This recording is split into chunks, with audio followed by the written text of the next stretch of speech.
This Meditainment production is brought to you today by the Samurai Aquatics and Decor Metaventure. Scan that QR code or click that link in the description and dive yourself headfirst into the Samurai Aquatics Discord server to pleasure your peepers on our current and future range of outdoor decor.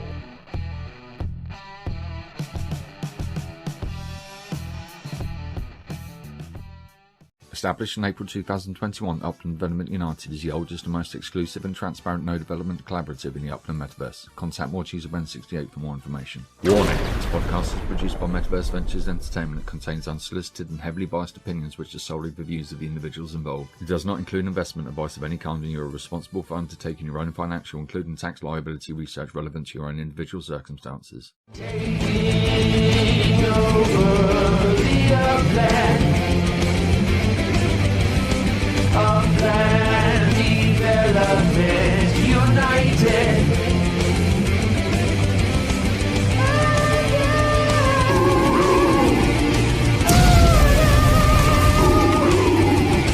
Total meta domination.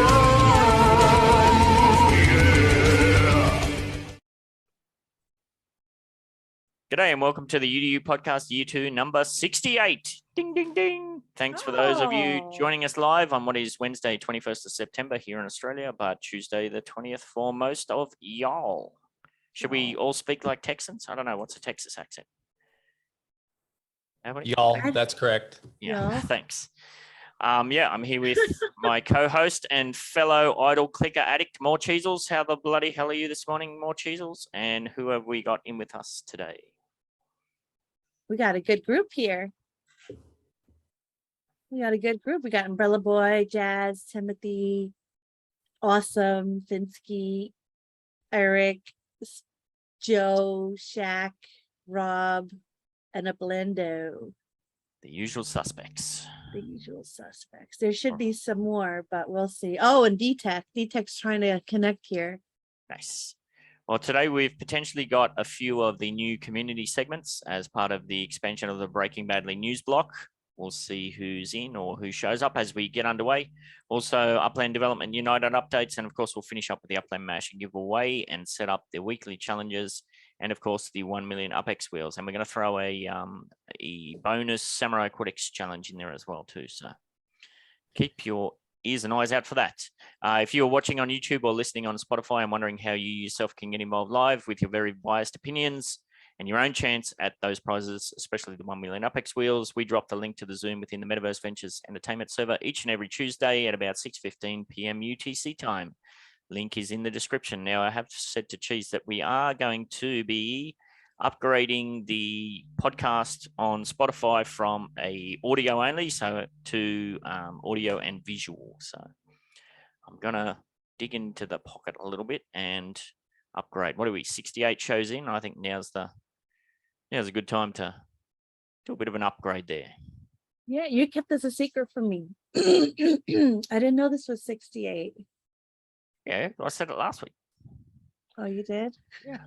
Because last week was 67 and I was like, ooh, know what comes next. Anyhow, for the UDU segment this week, we'll be outlining building out nodes. And for the How to Upland segment, we'll be showing a few different ways that you can optimize your collections. That's what we missed out on last week because I had to bolt super early last week. We should be able to run a little bit longer this week. We'll see how we go. And for the Metaverse Spotlight, we'll be running through the outdoor decor logistics as we know them at this point in time. All right, let's get straight into Breaking Badly news and take a look at what's happening in some of the crypto and Upland markets. Now, if you are in the Zoom or you're listening or watching along later on and you're thinking to yourself, Ben manages to stuff up these numbers every single week, or you think there's a bunch more we should or could cover in these segments, that position is vacant. Hit me up in DM to discuss if you're all about numbers and would love to dive into that. Yeah, absolutely. The less I have to talk, the better. Otherwise, I'll just keep butchering it away. Anyhow, so this is what we got. D-Tech's making me laugh. It's not my fault. It's good. So the global crypto market cap has dropped back under 1 trillion. We're down to 930 billion. So it's 10% drop, and Bitcoin dominance has dropped 1%. tiny little bit down to 39.2%. And that's pretty well reflected in the overall markets. A couple of big droppers and one big mover. Bitcoin's down 9% to 19,000 USD.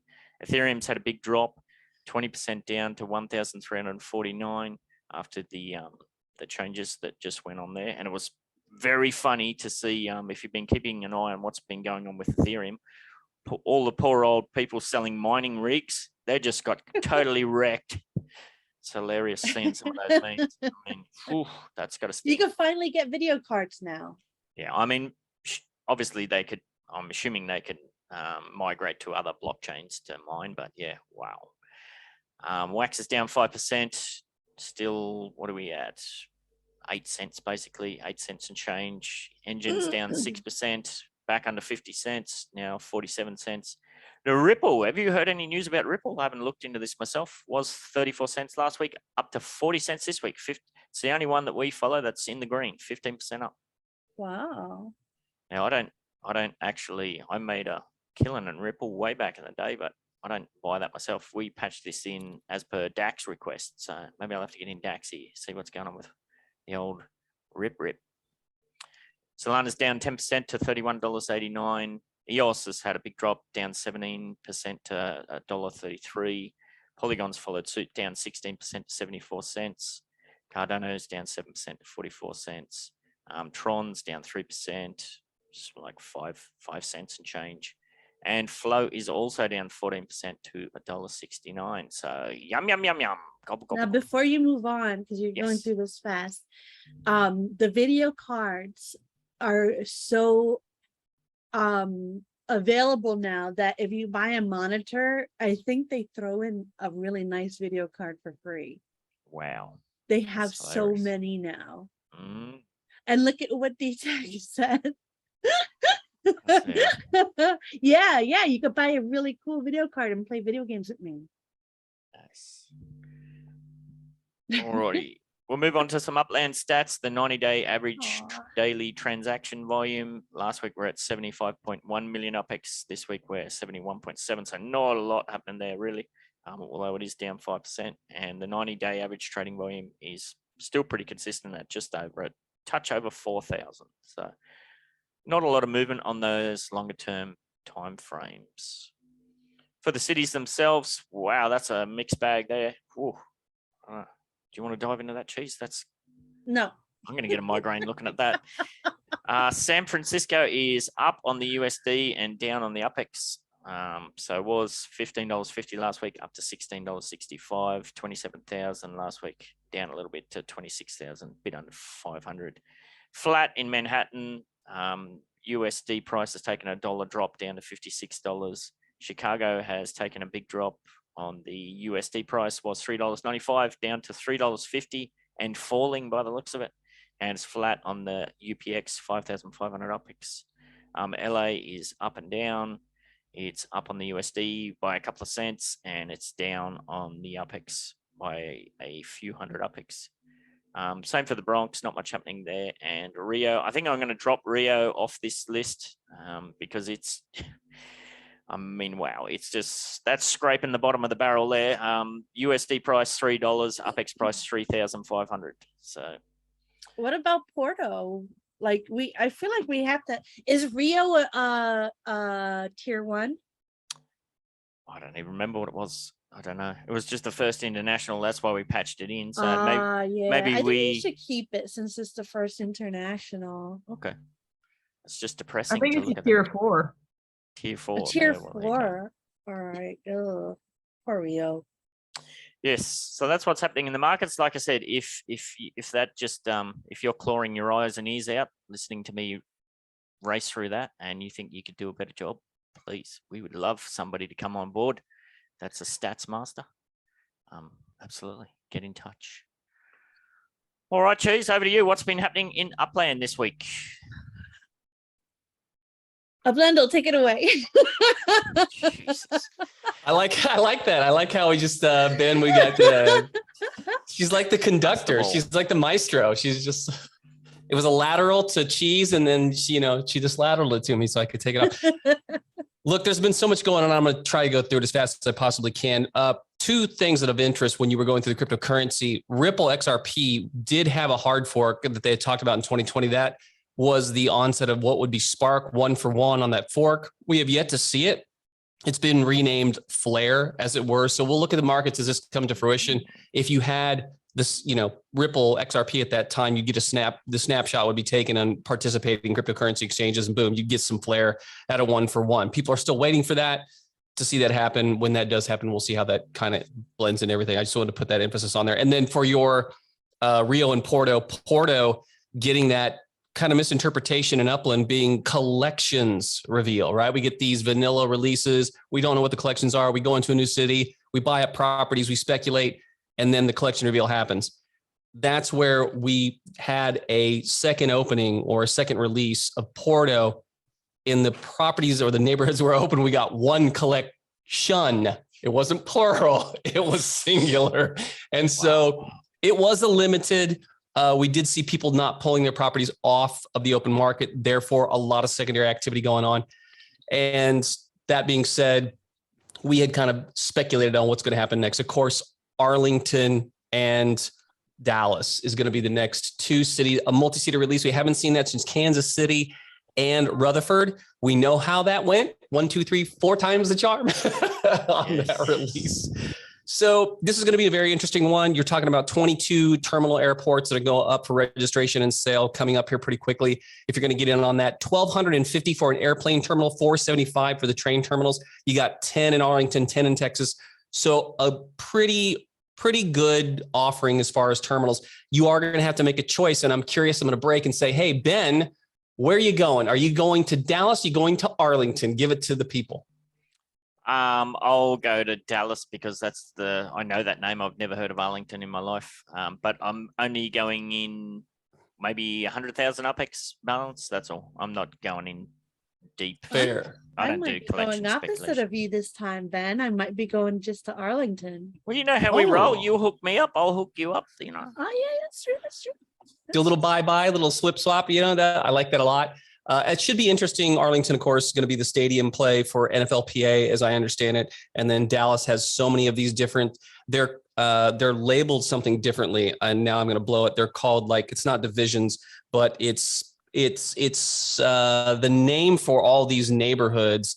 Now I had to pop over there and blow it because I wanted to have it right on, is called something different. So the neighborhoods that are listed here, and you'll see that in there. Here we go. They're called, it's a tier. So it's tier 3. Dallas finally fills a hole for treasure hunters, our first tier 3 since Oakland got downgraded. They're calling these neighborhood Dallas districts. So Art District, City Center, Convention, Farmers Market, Government, Highland Park, Knox, Main Street, Near East, Oaklawn, Old East Dallas, Reunion District, West End, Historic District, and then Arlington's got East Arlington. That's what you're going to get, one. So it ought to be very interesting as to how people decide to do this.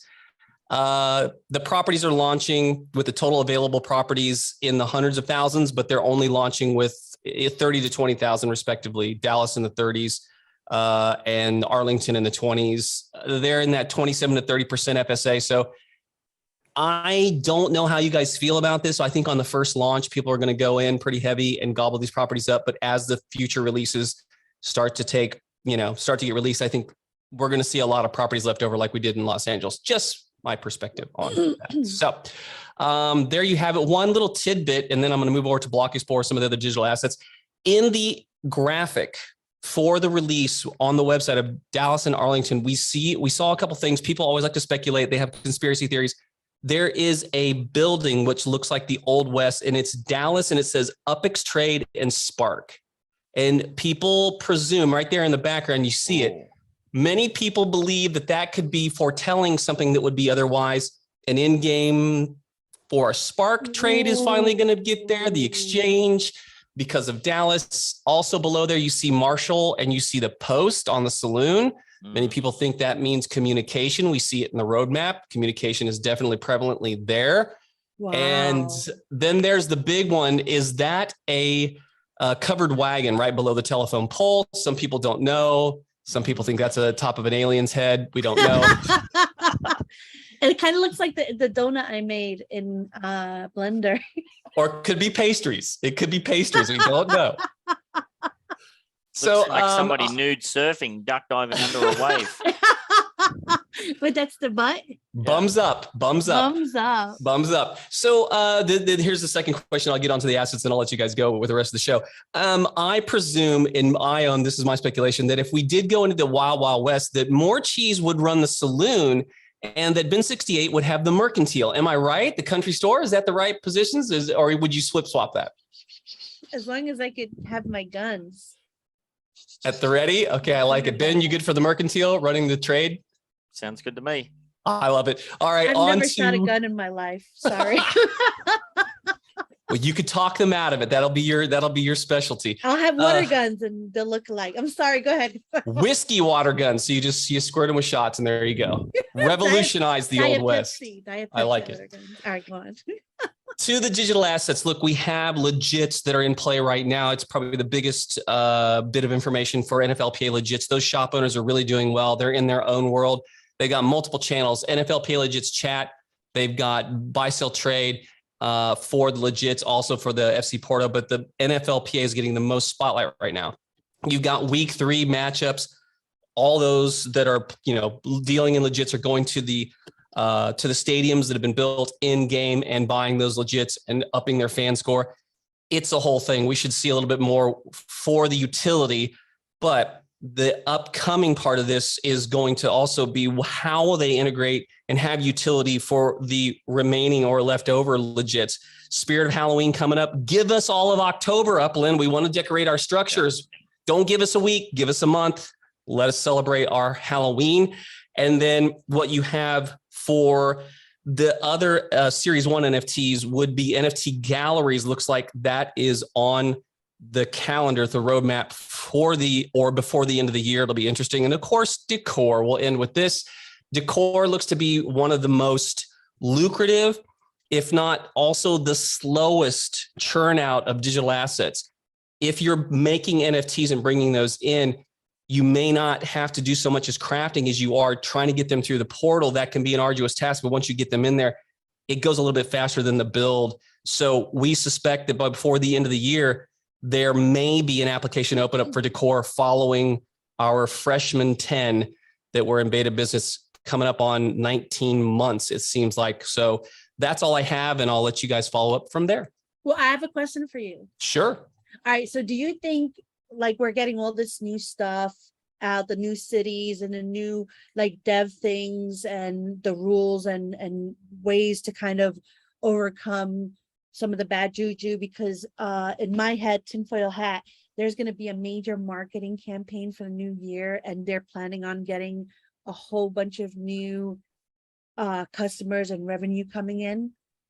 Yeah, so that's a good point. And people are asking about the stadiums not being built. There are stadiums that are being finalized and completed, and those that you can actually go to purchase those legits is what I was talking about. To your point, More Cheese. Here's the thing. This year, and since we've been talking about this, for those Uplanders that are multi-year, we've seen how this progresses. In this year of 2022, we've seen the most ever of the new features releases, Upland kind of learning from past, let's call them mishaps, and them trying to tighten up the time in which they respond to things and churn things out. There are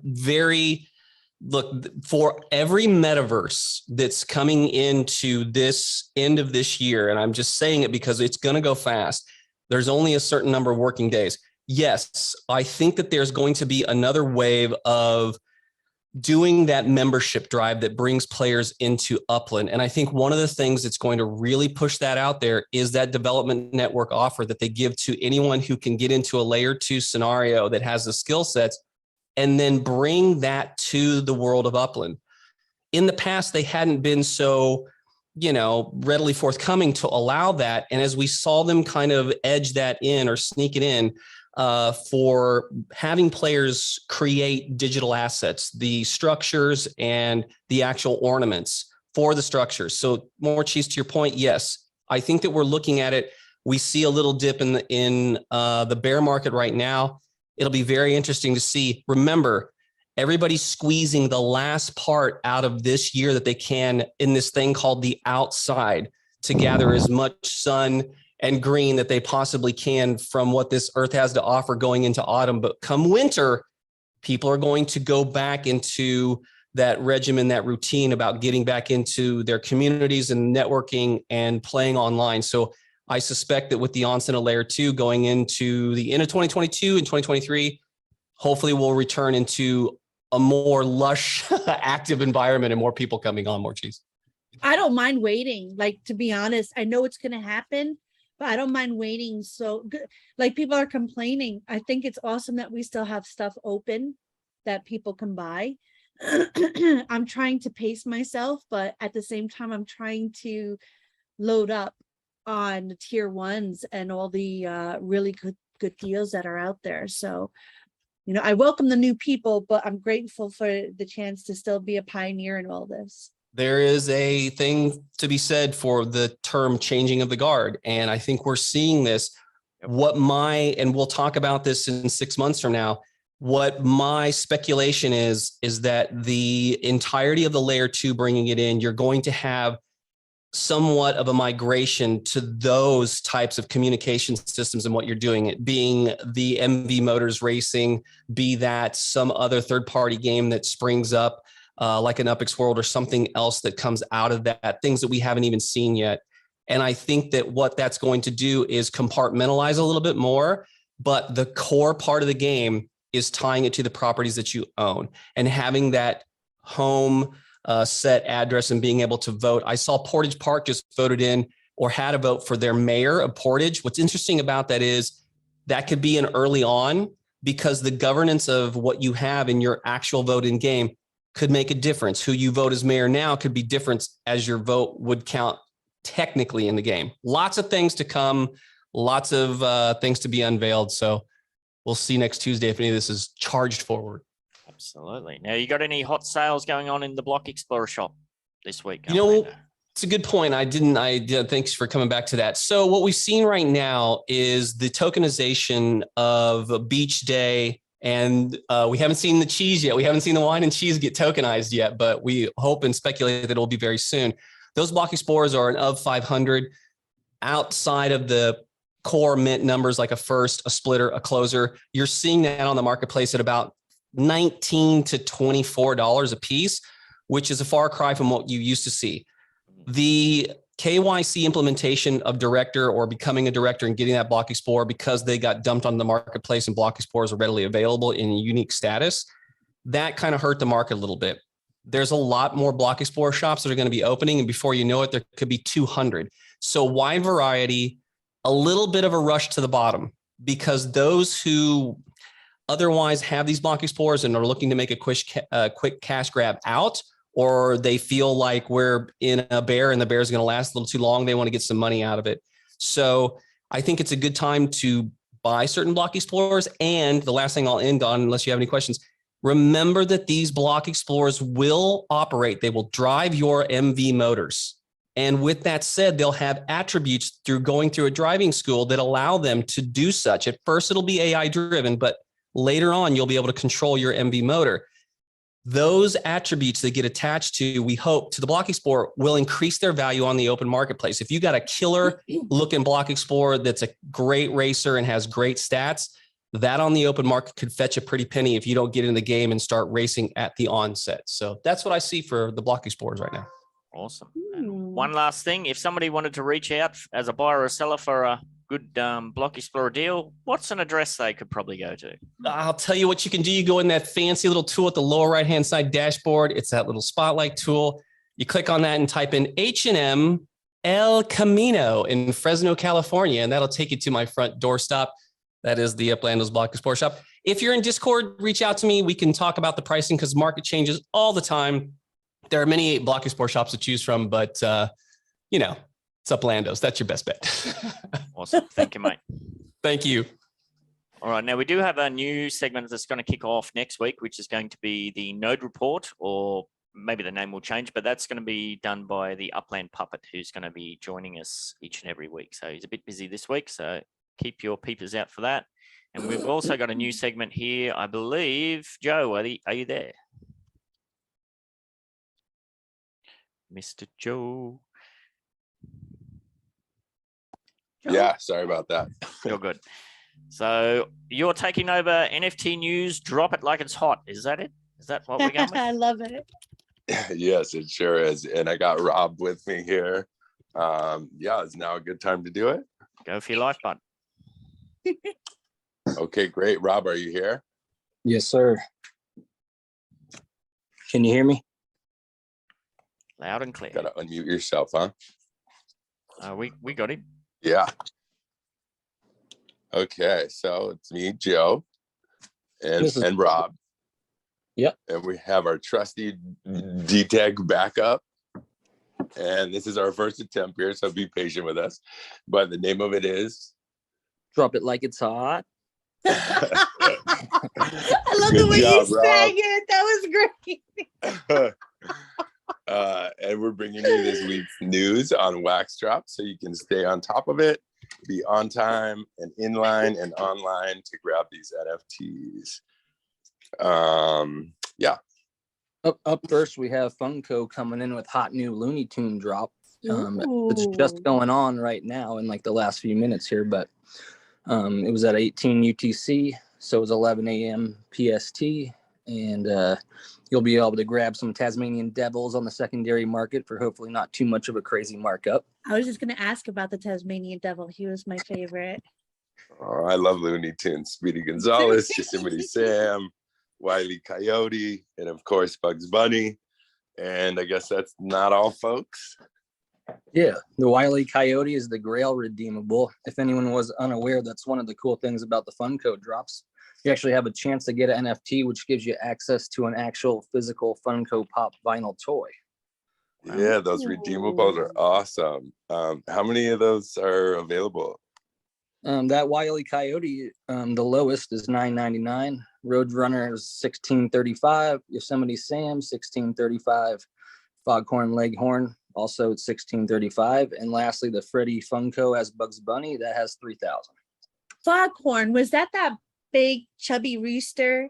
Yep. Yes, Yeah, okay. precisely. Yeah. He prefers barrel chested over chubby. I think. That paints the picture, yes. Oh man. Okay, so that's like 9,000 toys. Like, how many packs? What are the odds here, Rob?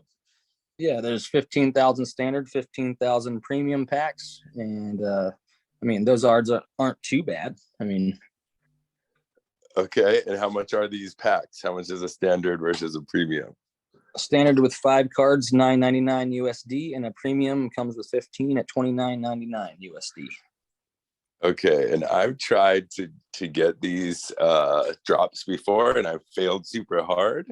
But I know we have an update. You told me right before we started the meeting here that you actually bought some secondary and flipped and actually made some wax, right? Oh, Yes. Yes. Yep. I bought a 666 Marvin the Martian Oh. and flipped it almost All right right. away. Jesus approves. Very good. Okay, so the next drop on the list is a collaboration between Corporate World and Maxi. It happens at 16 UTC or 9 a.m. Pacific Standard Time on Saturday. And I know about Corporate World because I saw Cheese and Ben interview Jonesy, who is the CEO of Corporate World, on the Wine and Cheese Show. Yep. And I believe they might actually even get immortalized as interns at some point if they haven't We already already. did. Yeah, we got Okay, it. see?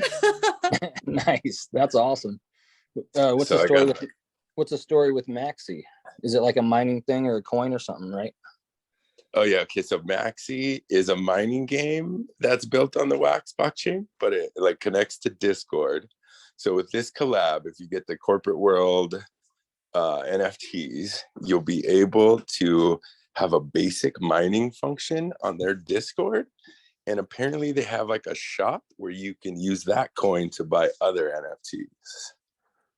Okay, cool. I'll have to check that out. Let's talk about another drop. We got Half Moon Craft is having a PFP auction that ends at 19 UTC or noon PST. Okay, what the hell is a PFP? It stands for picture for proof. Basically, you just need an NFT from Jazz at Half Moon to get a redeemable piece of silver jewelry handcrafted by her. So that's cool. I love this segment so much. I love it. Cool. Okay, so that's another project I learned about. And Jazz is cool because she's been on the Wine and Cheese show. Nice. Yeah, exactly. That's how I found out of her. And I think that's awesome that hers is jewelry, like silver jewelry that she makes, right? That you get. Very cool. Okay. The next drop to discuss is another one that Cheese is involved with. I would like to show the picture, but it's her as a zombie. And I gotta admit, I'm a little jealous. It's for Tales of the Crypto. Another great project. Nice, which happens at 20 UTC and is at 1 p.m. East PST on Sunday. Sunday. You should be able to share, Joe. I should, right?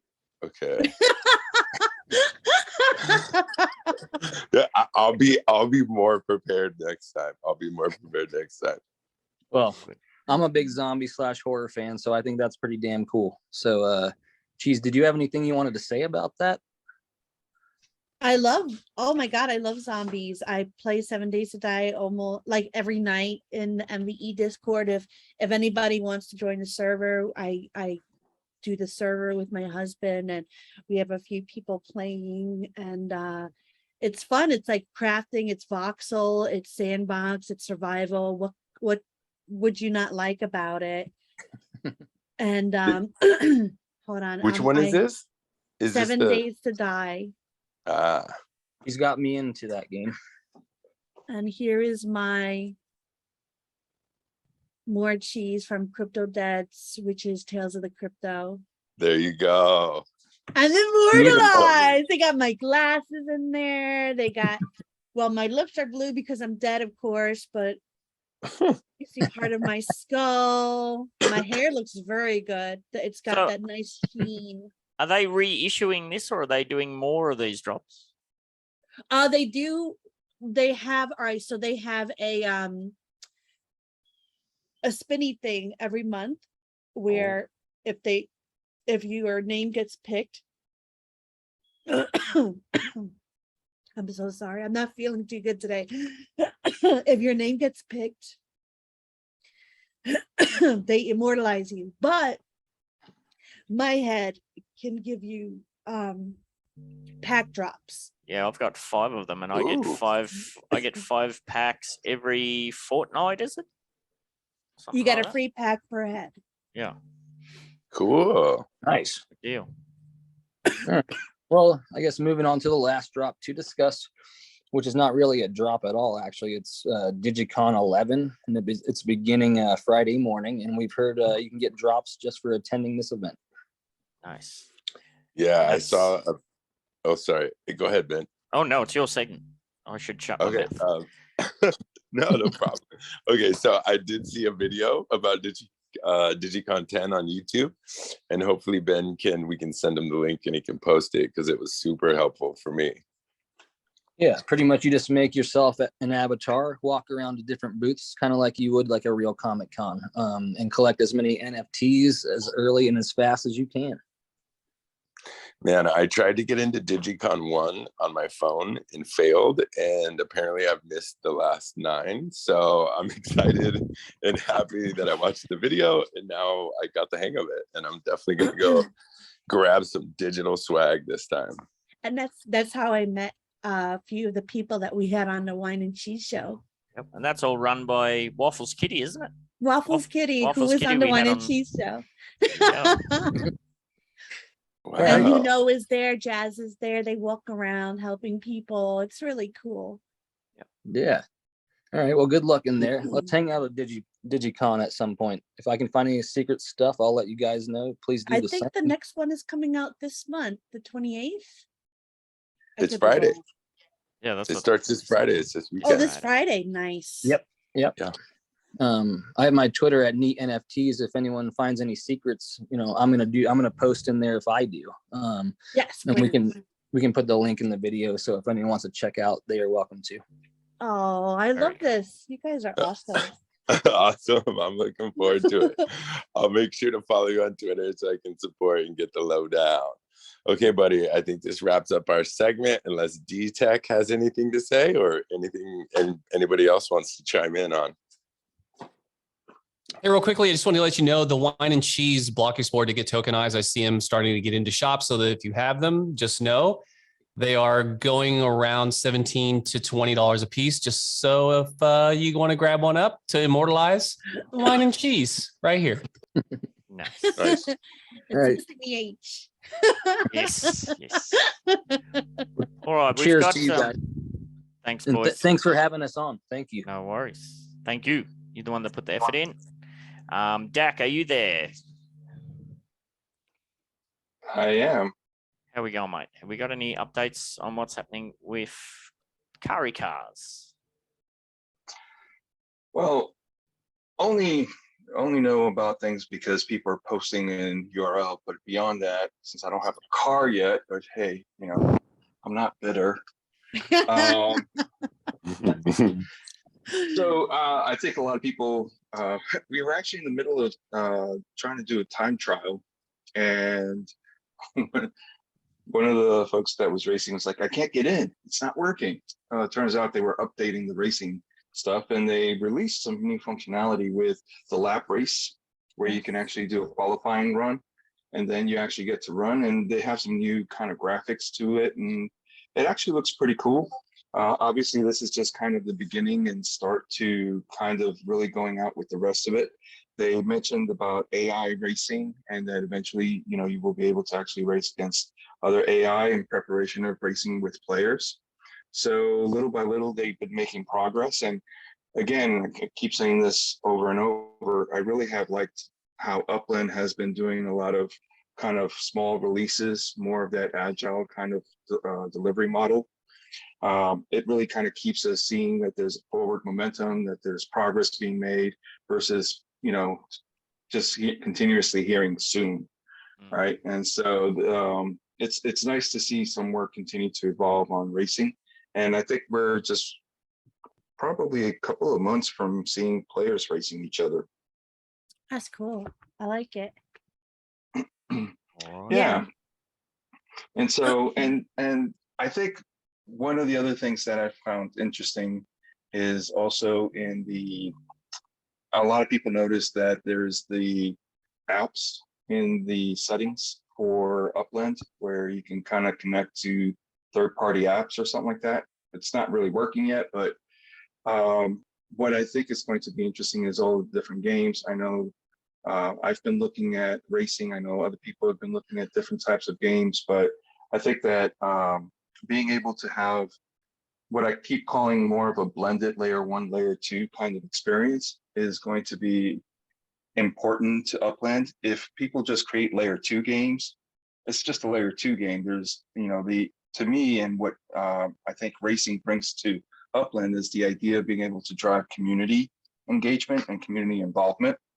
And so if you don't have a way of being able to blend layer 1 and layer 2, I think you're going to miss out on a lot of that functionality around community and that engagement. So I'm looking forward to seeing what Upland has. The Upland Development Network, with some of the changes, has also opened up a lot of opportunities for folks to get in and create different types of games. I know access to the APIs is kind of cool. So, stay tuned for more information around that and what might happen with all of that. And then what's interesting is my little icon that I have for the image here, it says UCC, my UCC DAC is in Kansas City. Guess where UCC DAC is right now? Kansas City. Uplando, tell them. Aw. The kid is in KCMO. That's what I'm talking about. Dak and I are going to go and shake up the Missouri nightlife probably here in a bit. And it'll be great talking about the cool things that we have coming up. It'll be really, really cool to be able to meet with him. So good things. And I echo what he's got going on for the Upland Racing League, for the MV Motors. I hope we get another sale, Dak. Hopefully we'll get one soon and we'll be able to snag one. It's been very tough going to get registered to get in a number placement to be able to grab one, sir? Yeah, I've said this before.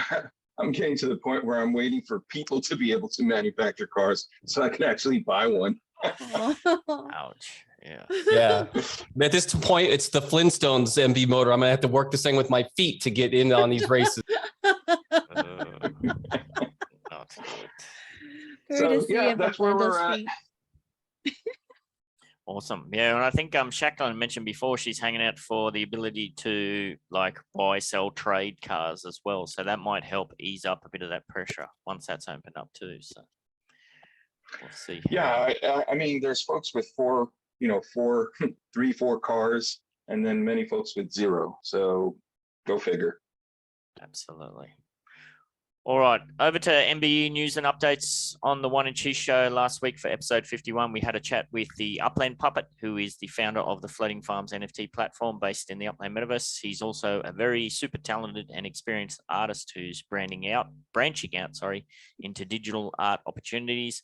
And on top of that, he's just an all-around super fun and positive bloke to spend some time chatting with. I know Cheese and I, when we did the front and back end recordings after it, we were kind of fanboying and fangirling on the old Upland Puppet. So, yes, very much so.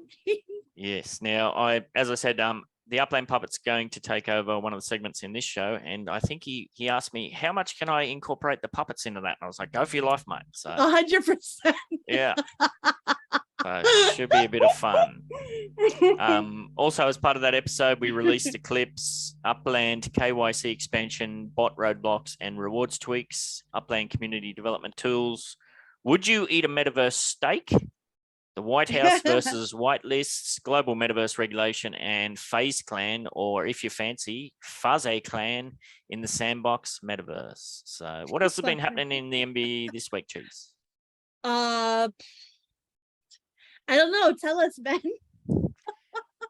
Well, that's actually a good segue to me. I have let Cheese know this, and I kind of alluded to it last week. The next 2 months for me with the in real life job, I'm just freaking absolutely smashed with paperwork, all the end of the year paperwork and, parent interviews and all sorts of stuff. So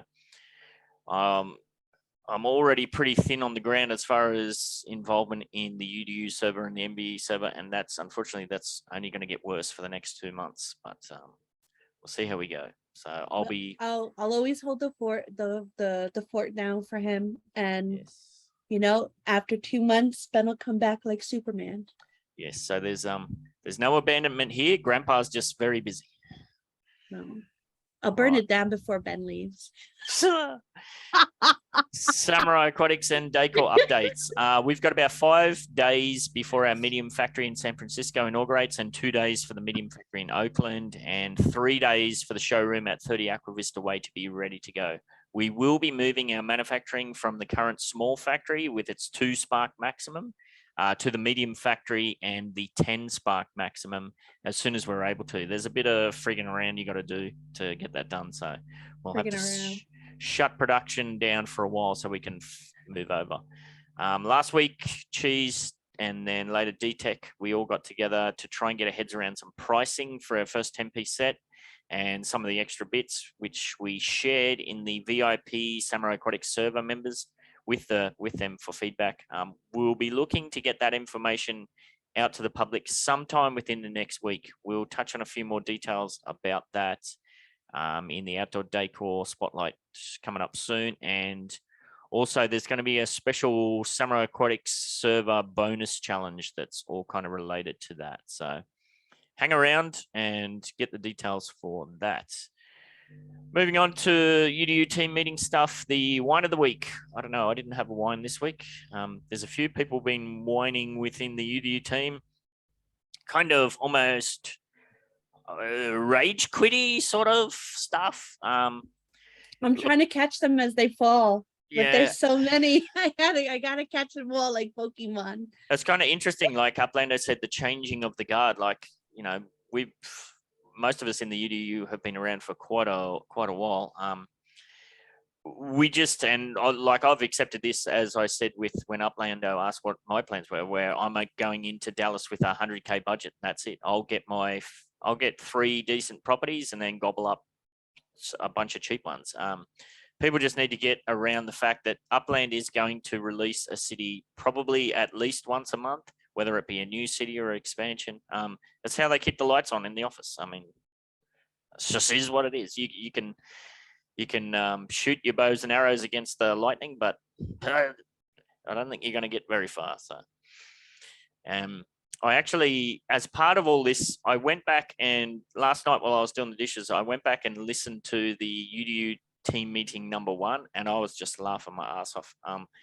If you want to have a good laugh, go and listen to UDU team meeting #1 and #2 back to back. Wow. I did put a thing to Cheese where I'd like to get Cheese and I together to do kind of a reaction video to that. I think it'll be there's some super cringe moments in there, but there's a lot of really cool stuff, but yeah, pretty funny stuff. So this is before I had the braveness to come on camera, right? No, I have asked you before. I think you were in that meeting, but you were just black screen. Yeah. Yeah, I think so. All right. Unless anybody else has a wine, we shall move on. Let me check chat. Yeah, no wines, but Dak wanted to talk about perpetual good in the metaverse. Hit it, Dak. I was actually part of this. I not part of it, but I attended it, and it was really cool. Yeah, give us a synopsis. What's that all about? Yeah, so real quick, I wanted to talk about this concept of perpetual good and idea of folks in the metaverse combining with nonprofits to do ongoing good and kind of help mission-based organizations. I had Jeff, you guys had Jeff before from Laughing Otter. I had the COO of Endowments, which is a nonprofit that actually helps nonprofits process donations in crypto and NFTs. And I had someone from Best Friends, which is a nonprofit in America that's the largest no-kill sanctuary. And they were talking about how they got a $280,000 donation working with, who was it, Morchi? Something Pit Bulls, Angry Pit Bulls Club or something like that. And they did a big old NFT kind of push and got a nice donation for everyone. And so what I liked about this, I'm started to do these on Twitter Space, only because it seemed easy. And I am enjoying kind of getting involved, people involved. Next week, I'm going to have SFFTG, Nojik, and I want to talk a little bit about, some of the things that are happening in Upland. So if folks have been working with nonprofits and doing kind of raffles or fundraisers or anything like that to support a nonprofit through Upland kind of engagements, please hit me up so that I can have you on the stage speaking about what you've done. That's so cool. I love it. And of course, SFFTG has done that with his Autism of the Month group and Woodhood. Yeah. Very That's nice. so cool. Thank you for that. I'll talk to Uplando about being on, because I know he's worked with his charity here in Kansas City. So hopefully I can have the two of them on. That'd be cool. Yeah. Oh, awesome stuff. Yeah. All right. The win of the week. I had a win this week. As you would have seen with my horrific ghost appearance, I was on my son's laptop last week and I wasn't sure if my laptop had died, whether it was the cable, the battery. I bought a $20, a new replacement cable on Amazon and it fixed it. Woo! So that was my win. Anybody else have a win? No. Oh, if I had a win, I wouldn't remember it anyway. My memory sucks, Ben. Oh, my anniversary. I had my 12-year anniversary with Solly this past weekend. So yeah. I just realized I've been in Upland for a little over a year. That's a win. Ah, happy Upland anniversary. Belated. Upland anniversary. All right. I think it was it Umbrella Boy that gave me the heads up? I asked about how can we find out the progress stats for neighborhoods, and because the bot was down, I did check that out. Thank you for that. The last time I checked Midtown Terrace, we were at 65.6%, and I had a bit of look this morning. We were at 66.8%. Like I've been saying, there's not much happening in Midtown Terrace at the moment, which is kind of why we're glossing over this a bit, because all of my spark is going to building factories and showrooms and constructing outdoor decor. So yeah, once that all calms down a bit, I'm definitely going to go back to finishing off all of the random builds that are in Midtown Terrace, and I want to go and help Liquid Emoji. He's got a big row. I think he's still got like 10 or 11 to build there too. So we'll see how we go. How about in the Bronx? What's going down in the Bronx, Cheese? I completed my little chode homes. I want to those four. I want to actually do something with them. I don't want to say too much, but I do want to do something with them. I'll announce that later on once. So I don't want to talk about the Bronx too much because I'm trying to kind of get something done there, and I don't want too much attention there. Like, go away, go away. All right. Yes. Don't look at it. Don't look at it yet. Like I said, our focus and attention is kind of elsewhere at present, so we're kind of glossing over that.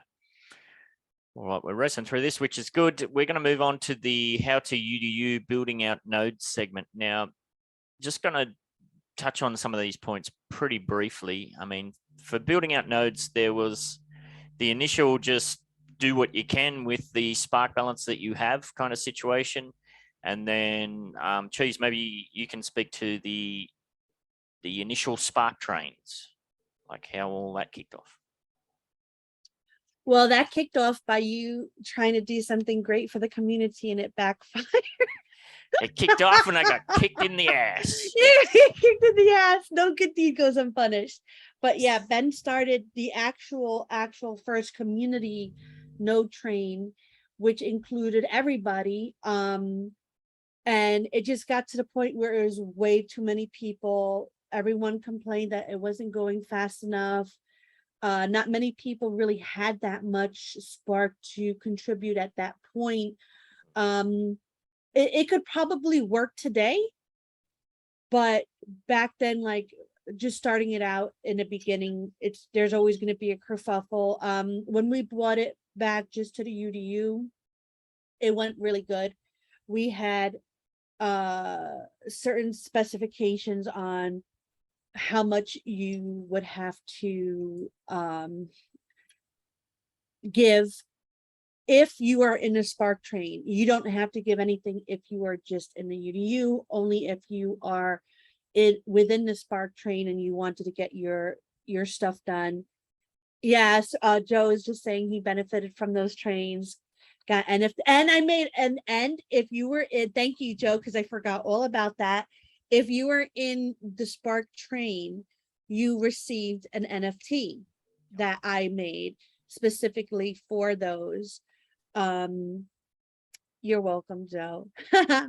And it was fun. It was fun. And then it started kind of dwindling away, where people were starting to expand themselves into other community projects, which is fine. That's something that we always expressed we were good with, and we backed people up on that. And it got to the point where it evolved to everybody, all the node managers, taking care of their own nodes. And I myself, until we had to start doing the factories and the showrooms, I would put all of my spark to people building in my node, and Ben did the same. And yeah, that's where we are now, where it's just basically node managers are in charge of creating these sort of things in their own nodes. Yeah, we kind of went through a bit of a process there. I believe Portage Park still runs spark trains, a kind of similar process where they help each other out. So yeah, it started out as a kind of an individual thing, do what you can. We went through several iterations of spark trains.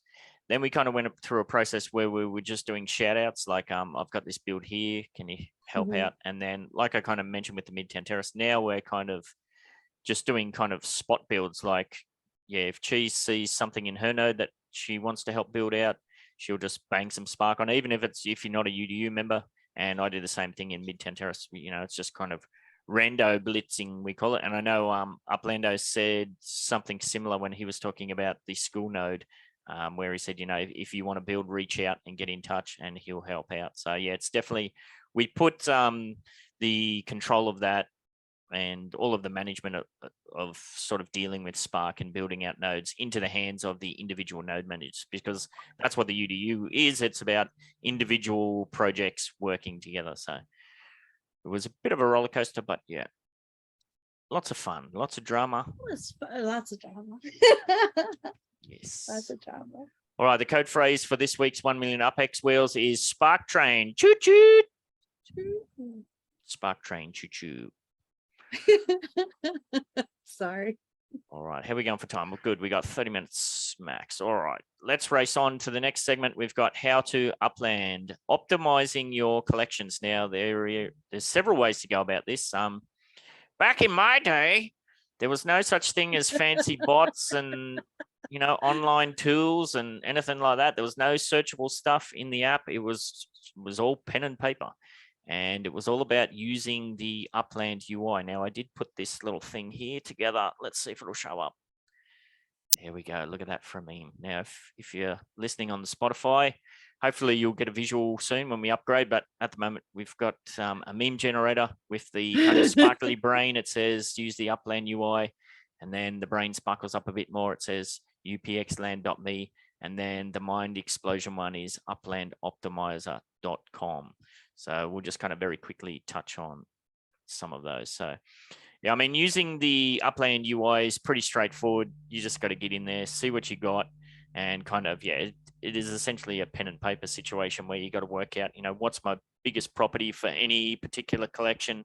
I usually just go off Up Squared because I don't do much secondary market purchasing. But if you are somebody who's bought your collections on the secondary market, yeah, you can't really go off you're better off sticking to Up Squared. You can't really go off the last purchase price because that might skew your data a bit. So that's the old pen and paper method. Now, the other method is using upxland.me, which is, to be honest, that's probably the one I use the most. If I can bring that up. So I've got my account here. Now, how do you do this? Well, you just type in here, user search, put your name in, and you should be able to pull up your account. And then for any given collection, I don't know, what was the last city we just had? Porto. Yeah. I can just punch in Porto here. And it'll show me if there's any collections. Well, what I do here for all of these new city releases, I'm only really buying 3 properties for the standard collection. So here I can very easily see what are my 3 biggest properties, and I'll patch those into the standard collection. If you have specific collection properties like what's just off the top of my head, Dumbo in what's that? Where's Dumbo? Brooklyn. So if you wanted to find out for a specific collection, you can type in the name of the collection and the same sort of thing. It'll show you all of your properties there. And as you can see here, I've got 4 properties in Dumbo. I know that Dumbo is a 3 property collection. So I just patched the first 3 in. Wow, look at that mint price. That was, well, there's a very interesting story about that, actually. Maybe I'll say that for another day. Involving that it had the number 68 in it. But yes, I did mint that one. So yeah, that's how you can use UPxland. I mean, there's probably other ways you can do it, but that's how I do it. I just patch in some basic search information, and it's still kind of a manual pen and paper process. It just kind of helps you out a little bit. But the big one, if you want to get serious about optimizing your collections, and this started by Sturs Merlin back in the day. I used to send him DMs, and Sturs Merlin had a little bot that he ran, and he sent you a text file. But this is Grom Bridals, one here. Now, this is uplandoptimizer.com. Now, you have to, there's a thing here where you have to log in and you got to do this kind of thing so you can get access to your data. But once it's here, this is super cool. Like, it has all your stuff there. And if you go over here on the tools tab, if you click on Optimizer, it shows you some basic information here. It tells you your base earnings, like my base earnings are a bit over 1.2 million UPEX a month, but the boosted earnings are 1.8 and change. That doesn't tell you a lot of information there, but all of these things here you can click on. So optimize collections. If I click on that, this is after you've run the optimizer, by the way. You have to run it. And then it also spits out a little text file that you can download here. And then this shows you exactly, you know, which are the best properties to fit in every collection. So, you know, Dumbo, Financial District, yada, yada, yada. So that's the big brain way to go about it at the moment. I believe, is it, I always get these confused. What's TML's UPX World? Is that it? Yes. UPX World. Yeah. UPX World. So I believe they're working on a whole bunch of other data sets. I know YK 2012, he's always sharing crazy graphs and all sorts of stuff that he does. Fandangled data analysis on as well. So that's the way that I do it. So there's 3 options there. And there's also, there's at least, like Stirs Melon, there's at least 2 people that I know that run their own private websites, their own bots for this sort of stuff as well. So sometimes it's not what you know, it's who you know, as the saying goes. All right. Just wrapping up for this sort of business, we're going to touch on a Metaverse Spotlight, which is outdoor decor logistics as we know them. There's a few points here that I'll run through. We're not going to touch on anything in too much depth. Just this is going to be a quick kind of overview all about outdoor decor. So if you wanted to have an outdoor decor business, well, first of all, you need to apply for and secure what is now called a MetaVenture. Back in the day, that was a simple Google form that we filled in. I'm pretty sure once they open it up, it'll be very similar to the Block Explorer and Legits process, where again, it'll be a some kind of Google document that you fill in with basic details and that sort of stuff. Cheese, DTech, and myself, we have been saying any opportunity that we can. If you are interested in outdoor decor, do not wait to get that application form to start getting anything organized. Go flat out as fast as you can, build a team now so that when that does come through, yeah, it's just the next piece in the puzzle, because otherwise you're going to be way behind the 8 ball. So assuming you've applied for and secured an outdoor decor MetaVenture, well, what do you need to do next? Well, you need to create inventory. You need to build the actual NFTs that you're going to be selling. Cheese, did you want to speak about that process, or DTech if he's still on? I vote for DTech. I don't know if he's here, is he? Is he here? DTech. Paging Mr. Tech? Save me. Don't know. All right. What is the question? So you've got you've got the email. You are accepted. Woo! Okay. Woo! Party time. Now reality bites, and you actually have to put in the hours. Yes. What would be my first move? Yeah, to create inventory. All right. So if I'm not an artist, or I'm not a 3D artist, but I have ideas and I'm a texture artist, I would hopefully have an artist, partner that I've seeked out. No, it's not DTech. You're muted. You muted yourself. And I would work with them on things that I have created, hopefully previously before this email. Yes. And have, everything kind of ready to kind of be put into, be able to give to Upland to see if the numbers are correct. It's a bit tricky. I wonder if you would think that Upland would put these specs out there. Maybe they haven't done that yet because we're still ironing out the bugs for all the specs. So I guess that's kind of that's a bit of a tricky situation where you wouldn't want to put too much effort into things without knowing what specs are, but the specs aren't kind of set in stone yet. So it's a bit of a tricky one. That was our biggest thing. Yeah. Just getting the numbers right. And it was a lot of back and forth, but the communication was great.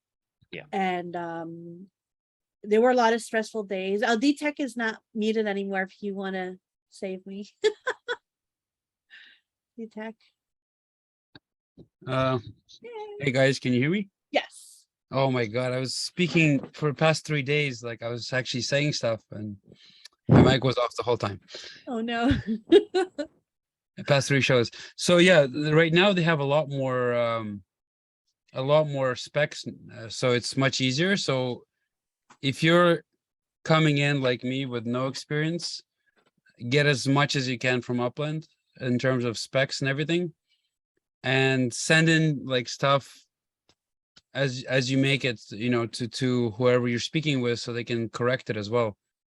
Because even if you have stuff made beforehand, you're going to be remaking it, redoing it to make sure it fits. Yeah. So I'd recommend, probably the biggest thing for us was having a plan of, even before we started making what we wanted to make, was having a solid plan of what we wanted to make.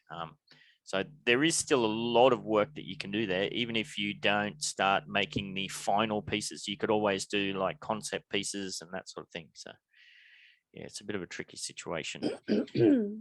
All right. So we can assume that you've applied for outdoor decor, you've been accepted, you've started creating your inventory. Now, submitting inventory is, again, it's a kind of a Google Doc situation that you have to fill in. And, you know, maybe DTech, do you want to speak about the lottos and the glitz and various things that you had to baby me through? Because I didn't have a clue what we were doing. And I guess that's an important point too. Up until this point in time, the outdoor decor account is secured to whoever applied for the shop. So DTech is the artist in our business. He does all the art. He knows all the specs and all that sort of stuff. I don't have a clue, but because the business is in my name, I have to submit it all. So whether that changes in the future, we don't know. But yeah, DTech lottos, glit files. What's that all about? What's a lotto? Yeah, the LOD files. You know, there's the LOD. LODs. Yeah. I want to do that once, Ben. Yes, absolutely. You both did. Held my hand a couple of times. It's been like a week or so, and I already forgot what it is. So when we did the contest, you just had to submit the design. Yep. So you make the design, you submit it, and here they want you to do all the work for the item to be ready for the game. So that's how I learned about LODs, loss of detail. So you have to have 3. The original one with all your details, and then like 2 versions of less detail, and they give you the specs of how many triangles they want for each. So you have to like downgrade it, you know. And I sort of did it manually, so I went back and see how it's going to look from far away. So which things you want, you know, a little more detail, a little less. So you have 3 files to work with, and there's all this besides all the not burning, I forgot what it's called, baking. Making textures, and then, you know, I had to learn how to make textures so that you can see better detail on them as well. There's lots of stuff there with overlapping, and then there's all sorts of little things that you have to know how to set, like everything, to reset everything once you're finished, delete all your unused materials and layers, and it's little things. Now I do it automatically, but each time it was like an item would come back and say, you didn't do this. And until one person from Upland actually explained, like, you didn't do this, and they like wrote, do this, this, and that. I was like, oh. Yeah, and that's the danger of, that's kind of the danger of working with somebody, like employing an artist via Fiverr.com or something like that, is you're going to have to bounce backwards and forwards and make adjustments. So yeah, it's going to be tricky if you're working with an artist you don't have an actual relationship. That could be quite, I don't know, logistically challenging, shall we say. Now, at the risk of getting a smack, I am sharing here on screen the current process that we have to submit models. more than likely this will all change once it opens up. But as you can see, you need to say what your outdoor decor model name is. And my gosh, Cheese and DTech and I had several meetings about just model numbers so that we could track everything on the back end. Your Upland email, your username, and then you got to do Lotto1 GLTF uploads. Like I barely have a clue what this is now. You have to do Blender files, preview PNGs. You have to. I'm just gonna say credit for the model numbers and schema idea. Yes, very good. I gotta take them where I can, Ben. Absolutely. 3D previews. You have to say what the width of the model is, the length, the height, maximum mint numbers. Yeah, so I mean, even in that information we've shared just there, there's so much work you could do on the back end before you even applied for a business. So yeah, I don't think I'll get in too much trouble by sharing that there. And like I said, but just keep in mind, this is all probably likely to streamline a lot more or change as it goes more open to the wider public. And I just want to give a shout out to Ben and DTech real quick before we move on, just for DTech learning everything he did and just rolling with the punches and staying up all those late nights to get the things done. And like, from being a beginner, like I'm so impressed with his work ethic and whatnot, and Ben's work ethic, like getting everything organized. We look to him for guidance because DTech and I are two birds of a feather, where like our memories are squirrel shit. chasers. We are squirrel chasers, man. And we definitely need Ben. Like I don't think I'd be able to do this with anybody else. I just really enjoy our team meetings. I enjoyed this show, and I'm just really grateful for them both and everybody here. So thank you. Back at you, babe. Thank you. Or whatever the cool kids say. Thanks. So you've applied for outdoor decor, you've been accepted, you've created your inventory, you've submitted your inventory. What comes next is, well, now you need to produce it. At the moment, we have two types of factories. We have the small factory and the medium factory. We know that large factories are on the way, but we don't know any details about them as of yet. Currently, the small factory has a 2 spark maximum staking amount, and the medium factory, we were recently told, has a 10 spark maximum, which is a significant difference. So yes, the one key point there with factories is that at this present point in time, you can only manufacture with your spark. Like, obviously, I'd love to get onto the phone with the UCC and say, guys and girls, I'm ready to go full speed ahead here. I want to rent 100 spark, but it's just the mechanics just aren't there either within the factory themselves, because the maximum is 10, and the kind of logistics of hiring third parties to help you manufacture it, or the infrastructure, I should say, is not there yet. Potentially in the future, we don't know. All right, so you've got your factory up, you're manufacturing, you've started to finish projects. Well, you need to be able to sell those, and to be able to sell those, you need a showroom. Currently, we only have one version of the small showroom. We do know there's going to be several iterations of showrooms. So there will be potentially several versions of the small showroom. Medium showrooms are on the way, and large showrooms as well. And we expect there's going to be several different versions of those. Now, some key information that we do know about showrooms is that small showrooms, the maximum that you can have listed, kind of like the Block Explorer shops, depends on the size of the property, depends on how many Block Explorers can be listed. Same thing for showrooms. Small showroom, you can have 210 listings, medium showroom, 280, and the large showroom, 420. Now, one thing to keep in mind there is that the size of the building is only one of the limitations. There is a significant bottleneck. It depends on the size of the property that the showroom is on.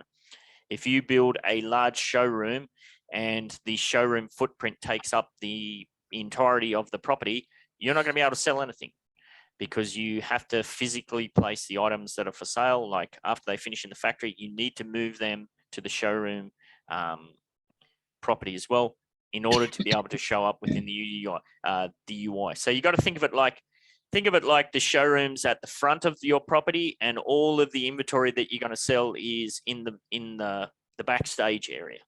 So that's not something we were expecting. That kind of come out of left field for us. So that's something we had to work around.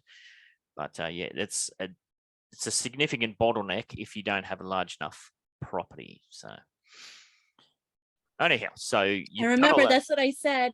If you wanted to get into factories but not into manufacturing, buy up those big, showrooms and factories, buy up those big properties and just hold them. Yes, hold on to them tight. Oh yeah, because I feel like the next wave that's coming in, those will be your customers. Yep, absolutely.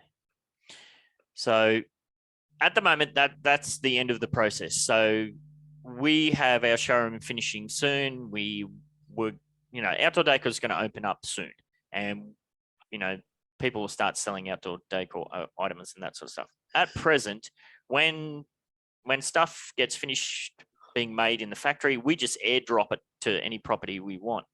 We do know that there are transportation logistics that are going to come in at some stage. So I envision that once inventory is finished in our factory, well, I was one of the lucky people who managed to be able to buy a truck. I'm going to have to pack all of that onto the truck, drive it to the showroom, offload it, and that sort of thing. So there are going to be transportation logistics in place. Just keep that in mind. Like when you're setting up your factory and your showrooms, don't make it different cities or, miles away, other ends of the city. All of that's going to incur a cost that you're going to have to eat for your business. And speaking of costs, like we wanted to price our stuff really, really, really good. We were only able to price it really good because of the lack of quantity. Like we had an idea of how much quantity we were going to be spitting out first day has been brought back by a great amount. by a factor of thousands. So don't underprice yourself, but don't overprice yourself. I think we came up with really decent prices that we probably could have even went higher, but these are our commons, and we want everybody to be able to own them, even new players coming in who don't have that much UPEX. And we want the node managers for other communities to be able to fill in their nodes and make them look pretty for not too much. I feel we both feel bad, like especially Ben, because he really wanted these to come out a lot more inexpensive. But at the same time, I wanted to go super cheap, high numbers, but it's just the logistics of that are out of our hands. Yeah, it's impossible. And we have consulted with a number of trusted, reputable people within the game to kind of help set up our pricing too. And like I said, Cheese, DTech, and myself will get together at some stage this week, and we'll put out a little short video about what our pricings actually are. Again, it'll all be subject to change, of course, but it'll give you an idea of where our heads are at. So yeah, as far as transportations go, there are going to be transportations associated with the business moving inventory, and there will be transportation logistics in future for customers. So we know you're going to have to, like, if you want to buy an outdoor decor piece, you're going to have to physically travel your Block Explorer to 30 Aqua Vista Way, Midtown Terrace, so that you can interact with the user interface, the UI. And I expect that's going to look very similar to the Block Explorer shops. So, there's going to be a thing where you can scroll down and, it'll have the prices and all that sort of stuff.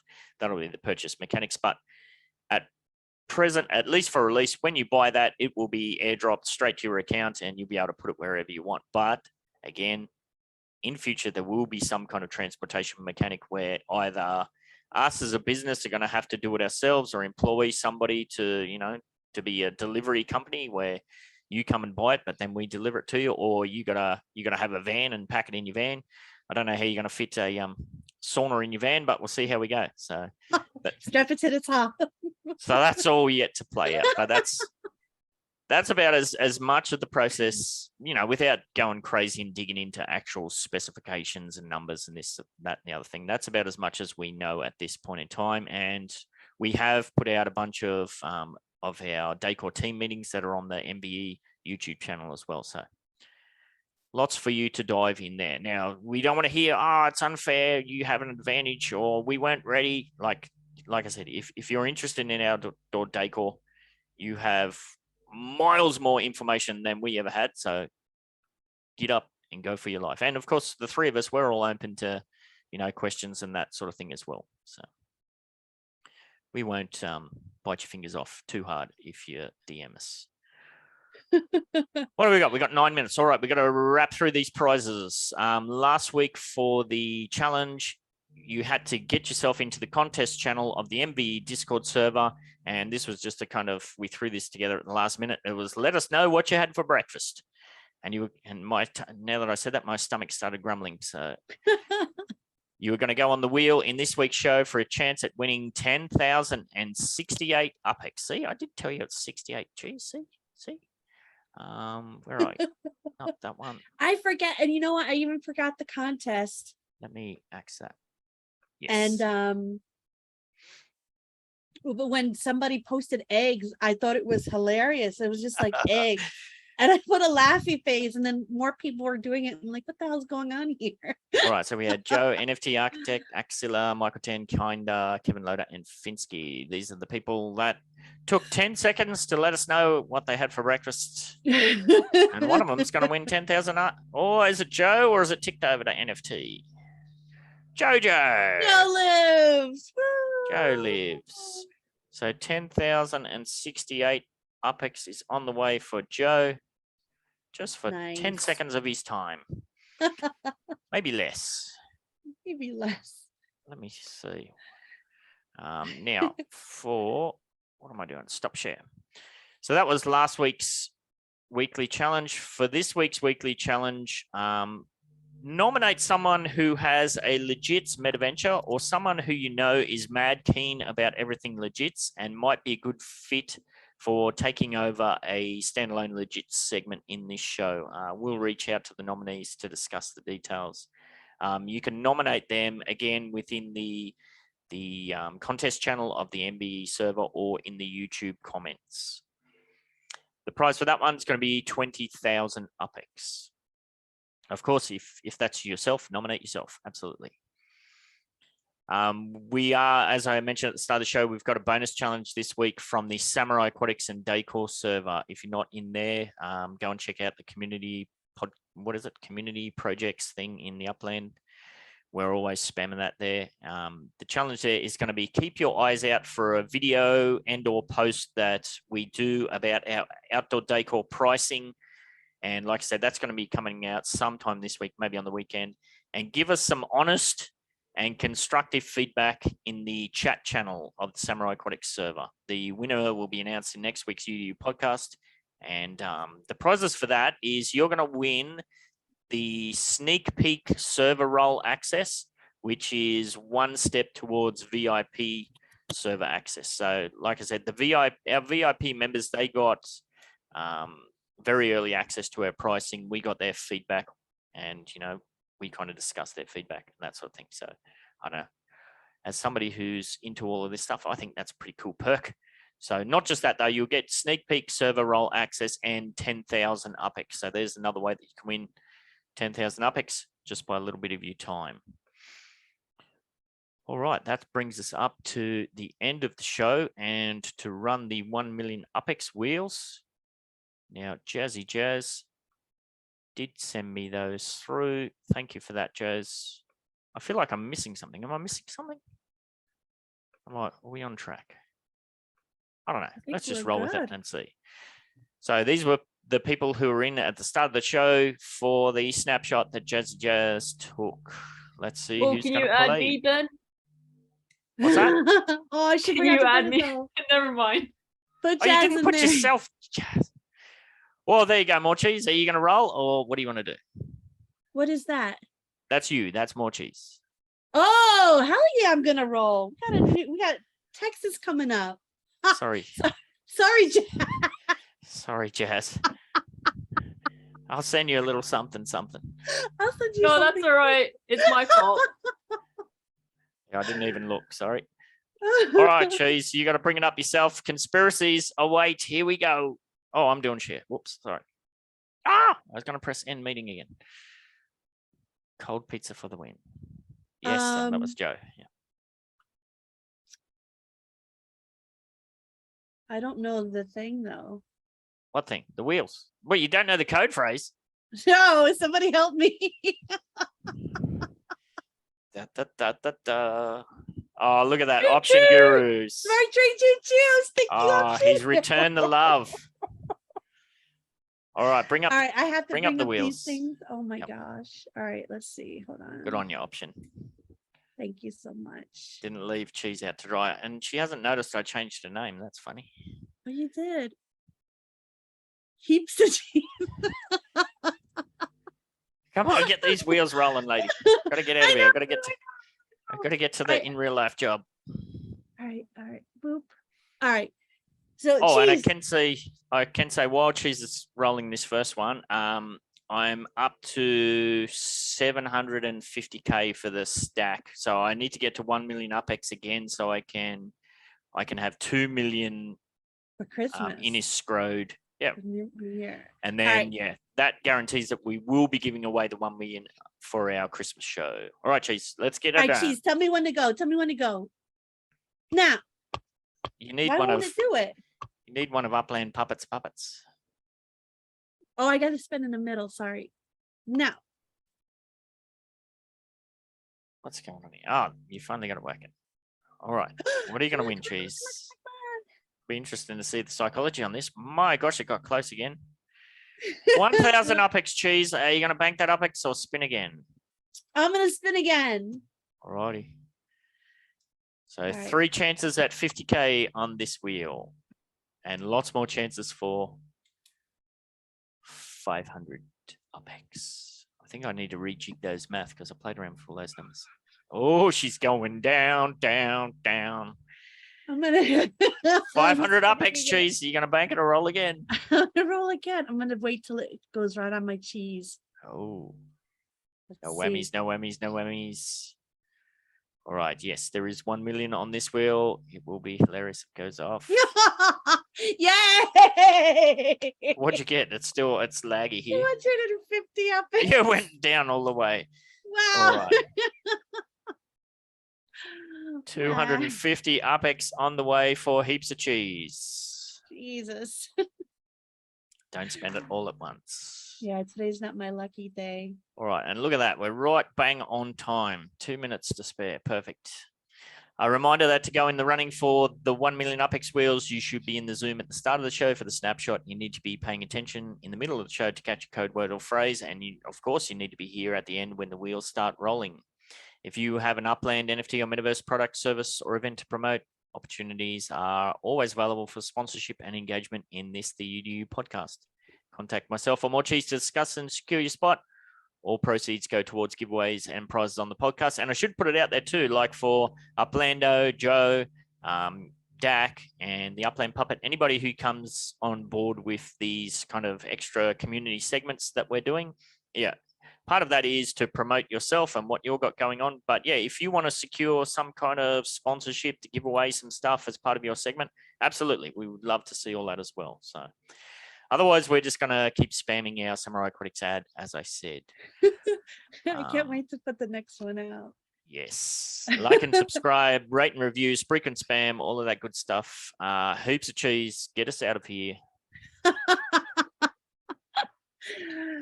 Stay fresh, cheese bags.